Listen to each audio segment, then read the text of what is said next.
दीपक जी दिल्ली से। राधे राधे जी। महाराज जी, मेरा प्रश्न है कि क्या राधा कृष्ण जी के दर्शन साक्षात कलयुग में साकार रूप से हो सकते हैं, जैसे इन चरम अक्षों से नारायण जी ने ध्रुव जी को दर्शन दिए थे? उस तरह की भजन शैली हो तो दर्शन देते नहीं, खेलते हैं साथ। दर्शन देने की तो बात अलग है कि आए और गए, खेलते हैं साथ। अब वो दृष्टि हो तुम्हारी तो तुम देख पाओ, साथ खेलते हैं। उनके सिवा कोई है ही नहीं हमारा, तो हमारे को वो कितना सुख देते हैं तुम्हें कैसे बताएं। दर्शन की तो हम इसीलिए स्पष्ट अपने को कह रहे हैं कि किसी दूसरे के प्रमाण की जरूरत नहीं। 1 2 बार 4 बार की बात थोड़ी है, खेलते हैं साथ। और वृंदावन है, यहाँ एक से एक सिद्ध रसिक है जिनके प्रिया प्रीतम गोद में खेलते हैं। तो ये सब कहाँ लिखा है कि कलयुग में भगवत साक्षात्कार नहीं होगा? कलयुग समयुग आन नहीं, जो नर कर विश्वास, गाय राम गुण गण विमल, भव बिन तरहि प्रयास। कलयुग के समान महान युग नहीं है। यदि भजन किया जाए तो, झूठ बोला जाए, शराब पिया जाए, व्यभिचार किया जाए, जुआ खेला जाए, तो तुम्हारा नाश कर देगा फिर कलयुग। नहीं, कलयुग समयुग आन नहीं, जो नर कर विश्वास, गाय राम गुण गण विमल, भव बिन तरहि प्रयास। बिना प्रयास के संसार सागर से पार हो जाए, भगवान के चरित्रों का गायन करे, खूब नाम जप करे। भगवान का तुम्हें कैसे बताएं, अभी वाणी का विषय है नहीं। तो भगवान दर्शन देना चाहते, यहाँ जैसे दर्शन तो अगर हमें देना चाहेंगे तो हमें ही दिखाई देंगे, आपको दिखाना चाहे तो आपको केवल दिखाई देंगे, क्योंकि वो दृष्टि जागृत होती है। भजन से हृदय में नेत्र खुलते हैं। हृदय के नेत्रों का प्रभाव इन्हीं नेत्रों से देखने को मिलता है। जैसे ज्ञानी के ज्ञान चक्षु बुद्धि में प्रकट होते हैं तो उसे ब्रह्मबोध होता है, ऐसे भक्त के मानस चक्षु प्रकट होते हैं, उनसे वो भगवत साक्षात्कार करता है। बिल्कुल हो जाएंगे भगवत साक्षात्कार। और कितने भाई जी, राधा बाबा, इन सबको भगवत साक्षात्कार खूब डट के हुआ है। ऐसे चरण स्पर्श किए हैं प्रिया प्रीतम के। तो अब भजन न करोगे तो एक अलौकिक बात लगती है। अच्छा, जैसे आपको 24 घंटे एक कमरे में बंद कर दिया जाए, कोई मनोरंजन नहीं, किसी से कोई बातचीत नहीं, सादा अनुकूल भोजन दिया जाए, आप कितने दिन रह सकते हो? किसी से बातचीत नहीं करना, केवल कमरे में बंद रहना है। तो एक आश्चर्यमय जीवन लगेगा कि नहीं लगेगा? कि यार न कोई रिश्तेदार, न कोई नातेदार, न कोई टीवी, न ट्रांजिस्टर, न किसी से बात, न चीत, न कुछ। अब आश्चर्य लगेगा। माता पिता भाई बंधु परिवार रिश्ते नातेदार, किसी से कोई मतलब नहीं। कोई संसार में क्या हो रहा है कोई मतलब नहीं। रात दिन अपने भजन में लगे, एकांत बैठे प्रिया। अब इनको भगवत साक्षात्कार होगा तो आपको कैसे पता चलेगा? और इनको जो होगा वो आपको पता नहीं चलेगा। आप सोचोगे, अगर कोई कह भी दे कि इनको भगवत साक्षात्कार हुआ तो कोई मुकुट तो लग नहीं जाता, वो तो हृदय का विषय है। तो इसलिए ये कहाँ लिखा है कि कलयुग में भगवत साक्षात्कार नहीं हो सकता? कलयुग में सब युगों से ज्यादा भगवान की कृपा है और जल्दी भगवत साक्षात्कार कलयुग में होता है। ये बात समझो। पारुल जी, राधे राधे। महाराज जी, आप कह रहे हैं कि जैसे राधा नाम जप करते हैं तो बट इनको जो ठाकुर जी के साथ प्रियतमा रूप में महारानी जी नजर आती हैं, बट ये कह रहे हैं कि कीर्तन जब ठाकुर जी उनका करते हैं तो ये उनके वास्तविक स्वरूप को जानना चाहते हैं कि वो उनका वास्तविक स्वरूप। भजन से समझ में आएगा, वास्तविक स्वरूप बातों से समझ में थोड़ी आएगा। किसका प्रश्न है? भजन से स्वरूप में अनुभव गम में भजें जय संता। रात दिन भजन करो, प्रभु से प्रार्थना करो, वो अपने वास्तविक स्वरूप को जना देंगे। क्योंकि जितना जाने तुम्हारी बुद्धि के अनुसार जाने। समुद्र की कोई थाह ले पाएगा क्या? तो भगवान ज्ञान समुद्र है, प्रेम समुद्र है, रूप समुद्र है, वैराग्य समुद्र है, ऐश्वर्य समुद्र है। तो भगवान को कैसे कोई माप सकता है कि इतना ही है, जितना समझ में आया उतना समझ में आया। जैसे मच्छर भी उड़ता है और गरुड़ भी उड़ते हैं, लेकिन आकाश का कोई अंत पा सकता है क्या? ऐसे ही भगवान का कोई अंत पा सकता है? उनका एक नाम अनंत है। तो जो प्रिया प्रीतम का प्रेम रूप है वो भजन से समझ में आएगा। किसी रसिक महापुरुष की शरण होकर खूब नाम जप करो, वही प्रिया प्रीतम अपने स्वरूप का अनुभव करा दे। ये कोई वाणी का विषय नहीं है कि वो ऐसा है। जिसे वेद नेति नेति कहते हैं, उसे ये तुच्छ वाणी क्या वर्णन कर सकती है कि वो ऐसा है। जैसे महाराज जी, एक माँ है, उनके पुत्र या पुत्री के साथ कुछ गलत होता है तो वो एक मोह में आके किसी आदमी जिसने गलत किया उसके साथ गलत कर सकती हैं। उसी तरह एक आदमी अपने इंद्रियों के कारण दुष्कर्म करता है, तो ये जब हिसाब होगा तो ये कैसे होगा? ये तो इंद्रियों के द्वारा किया गया है, तो आत्मा को इसका पाप कैसे मिलेगा? सेना लड़ती है और पराजित होती है तो बंदी कौन बनाया जाता है? राजा। पराजय किसकी मानी जाती है? राजा की मानी जाती है। सेना अगर विजयी हुई तो जय किसकी मनाई जाती है? बस ये जो इंद्रियों का और मन का गलत या अच्छा करना है, उसका परिणाम आत्मा के ऊपर जाएगा। वो राजा है, उसको भोगना पड़ेगा। अगर इंद्रियां गलत है तो सुअर कुत्ता आदि दुर्गति को वही आत्मा प्राप्त होगी। अगर इंद्रियां सही है तो देवलोक, तपलोक, महालोक, जनलोक, ये इंद्रियां भगवान में लय हो गई तो वही आत्मा भगवान को प्राप्त हो जाती है। बात समझ में आ रही ना? हाँ, ये इंद्रियां उसकी सेना है। काम क्रोध से पराजित हो गई तो दुर्गति, और काम क्रोध से जीत गई तो सदगति। तब भगवान ने यही तो कहा, मय्येव मन आधत्स्व मयि बुद्धिम निवेशय। तो निवशेष्यसि मय्येव अतः ऊर्ध्वं न संशया। तुम अपने मन और बुद्धि को मेरे में लगा दो तो मेरे में निवास करोगे, इसमें कोई संशय नहीं है। तो लगाओ मन बुद्धि को प्रभु में लगाओ, नहीं लगाओगे तो दुर्गति को प्राप्त होगे। क्योंकि मन बुद्धि अगर प्रभु में नहीं लगेंगे तो भोगों में लगेंगे, गलत आचरणों में लगेंगे, तो उनकी दुर्गति तो पक्की है। तो मन बुद्धि की दुर्गति क्या है? आत्मा सहित उसको बंधन प्राप्त होगा। क्योंकि कंट्रोल क्यों नहीं किया? राजा के हुक्म से ही सेना आक्रमण करती है। अगर सेना कमजोर हुई तो राजा कमजोर माना जाता है, और सेना बलवान हुई तो राजा बलवान माना जाता है। ऐसे ही हमारी इंद्रियां यदि भोगों में गई और परास्त हो गई तो हमारी दुर्गति पक्की।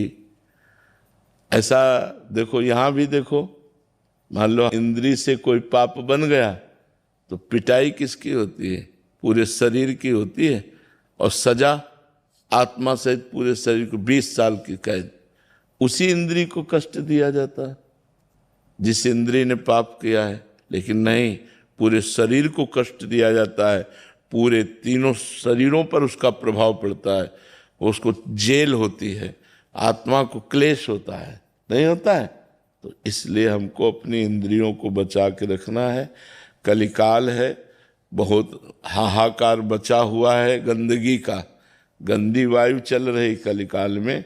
बेविचार, नशा, चोरी, हिंसा, ये सब बाहुल्यता, जो बच जाए वही बच जाए।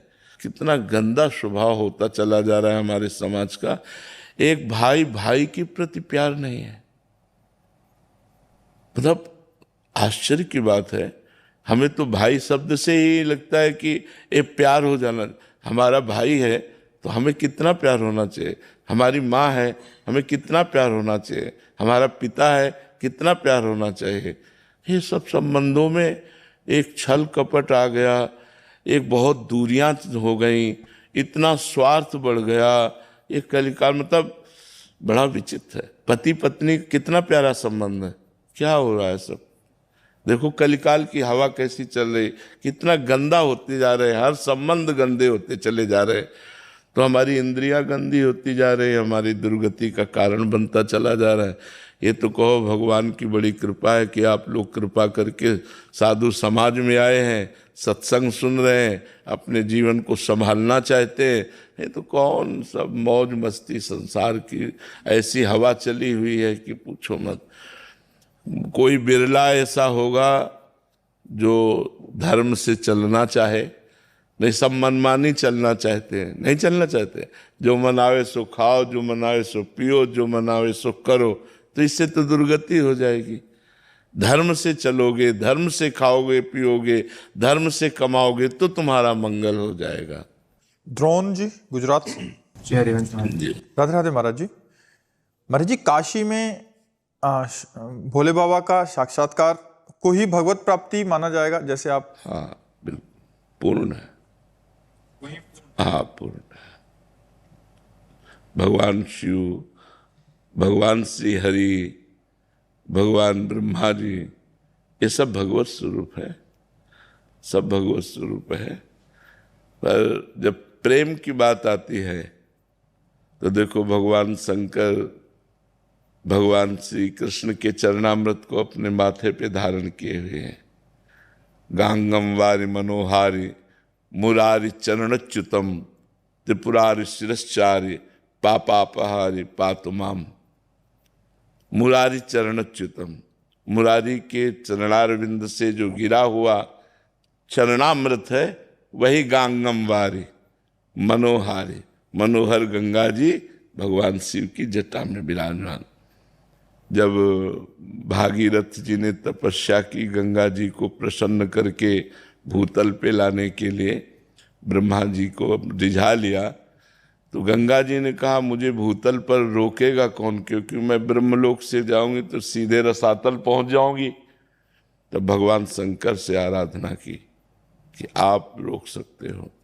तो भगवान शंकर अपनी दृष्टि से भी गंगा जी को रोक सकते थे, कर कमल में भी रोक सकते थे। भगवान शंकर हैं, लेकिन हरि का चरणामृत है इसलिए जटाएं खोल दी। और ऐसी जटाएं भगवान शिव की कि जटा कटा सम भ्रमम भ्रमण नीलम पे निर्जरी विलोलवी चिवल्लरी विराजमान मूर्धन। गंगा जी को निकलने का रास्ता ही नहीं मिला। जटा कटा सम भ्रमम भ्रमम नीलम पे निर्झरी। फिर एक जटा खोली, 3 धाराएं प्रकट हुई, अलकनंदा, भागीरथी, मंदाकिनी। तो अलकनंदा स्वर्ग में विराजमान है, भागीरथी पृथ्वी में विराजमान है, और मंदाकिनी नीचे पाताल में विराजमान है। तो भगवती गंगा जी को भगवान शिव इसीलिए माथे पे धारण किए कि जब प्रेम की बात देखते हैं तो परस्पर हरि के आराध्य देव भगवान शिव हैं और शिव के आराध्य देव हरि हैं। तो चाहे हरि का साक्षात्कार करो तो पूर्ण है, चाहे शिव का साक्षात्कार करो तो पूर्ण है। वो ब्रह्म है, शिव साक्षात ब्रह्म है, हरि साक्षात ब्रह्म है, लीला के लिए रूप धारण किए हुए हैं। पीछे आपने नाम अपराध में भी ये बात बताई। हाँ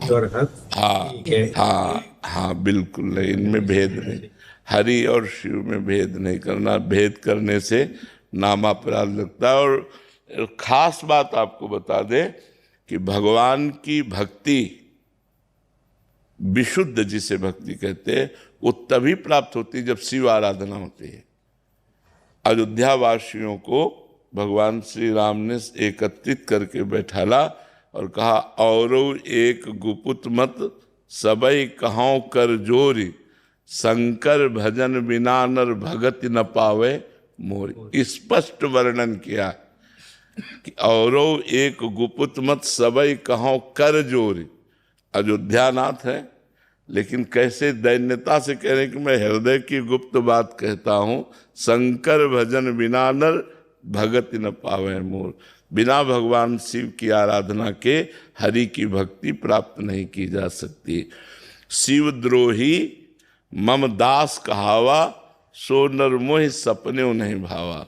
भगवान कहते हैं भगवान शंकर से द्रोह करे और मेरा दास कहलाए, वो मुझे स्वप्न में भी अच्छा नहीं लगता है। ऐसा भगवान। महाराज, काशी में भगवत प्राप्ति हुई और वृंदावन में हुई, उसमें अंतर क्या है? काशी में भगवत प्राप्ति हुई भोजन, और वृंदावन में भगवत प्राप्ति हुई पानी। भोजन के बाद प्यास लगती है ना, उसकी पूर्ति हो गई। काशी में भगवत प्राप्ति के बाद जो प्रेम की पिपासा है, जैसे अभी जो प्रेम की बात कही कि तन मन के बिछड़े नहीं चाह बड़े दिन है, जो पिपासा है उसकी पूर्ति वृंदावन में हुई। प्रेम की जो पिपासा है वो वृंदावन में पूर्ति हुई, क्योंकि सारा वैभव एक का है, तत्व तो एक ही है, दो नहीं है। पर काशी में बोध होता है, और जो वृंदावन है ये रमण स्थली है, रासस्थली है।